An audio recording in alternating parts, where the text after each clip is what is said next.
présente Connaissance illimitée. Découvrir ses intelligences, déjouer l'autosabotage, pratiquer la lecture rapide et mémoriser l'impossible en s'amusant. Hacker votre cerveau. De Mohamed Boclet, lu par Cyril Romoli.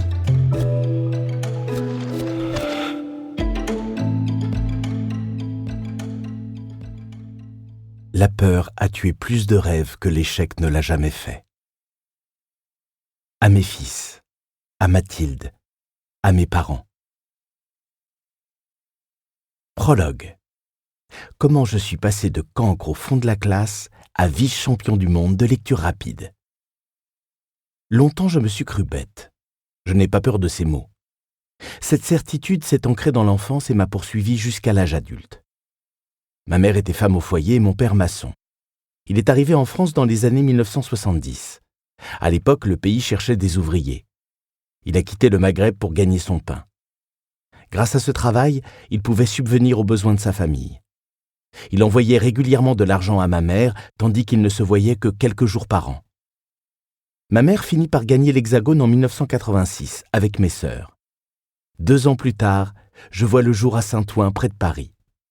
Je suis le seul garçon de la fratrie et l'avant-dernier de 7 enfants. La France représente pour mes parents l'occasion d'améliorer leurs conditions de vie et d'offrir à leurs enfants une chance de réussir. Analphabètes, ils ne peuvent pas nous aider lorsque nous faisons nos devoirs, mais notre réussite scolaire les préoccupe plus que tout. Pour autant, mes premiers pas à l'école relèvent de la catastrophe. Et c'est sans dire que nous vivons dans une zone socialement défavorisée, où l'excellence n'existe pas. Nous sommes en ZEP, zone d'éducation prioritaire. Très jeune, je suis déjà convaincu de ne pas être fait pour les études. Je suis en retard sur tout. L'écriture, la lecture, le calcul. Je redouble le CP et passe mes mercredis après-midi chez l'orthophoniste à apprendre à articuler. Peu à peu, je rattrape mon retard. Mais ce n'est toujours pas suffisant. Je ne peux pas faire mieux, pas aller plus vite. Je suis contraint d'avancer à mon rythme, et ce rythme n'est visiblement pas le bon. Je me souviens de la lassitude des enseignants à mon égard. Je me sens plus nul que les nuls. Et les exposés me rendent malade. Dos au tableau, face à la classe, je suis la cible de moqueries. Et la boule que je sens dans mon ventre me donne envie de partir en courant. Me sentir différent et moins méritant que la plupart de mes camarades détruit ma confiance en moi. Je n'ai que 6 ans. Pas fait pour l'école. Un jour, mes parents sont convoqués par le directeur de l'école primaire. J'imagine un rendez-vous de routine pour faire le point sur mes difficultés. Mais j'ai tout faux. Je suis à peine entré dans le bureau du directeur que je remarque son regard noir. Il me demande de sortir. Il a quelque chose d'important à dire à mes parents. La sentence tombe. En classe de CE2, ce sera SECPA pour moi, c'est-à-dire une classe de perfectionnement, une orientation pour mon bien et celui du reste de la classe. Je souffre de ce choix qui ne m'appartient pas. Suis-je si différent des autres enfants? Qu'ai-je mal fait pour ne pas mériter ma place et ne pas suivre une scolarité classique? Mes efforts sont invisibles, mais mes parents, eux, refusent que j'emprunte cette direction. Car malheureusement, les classes de perfectionnement ont mauvaise réputation. Ils ont peur pour moi.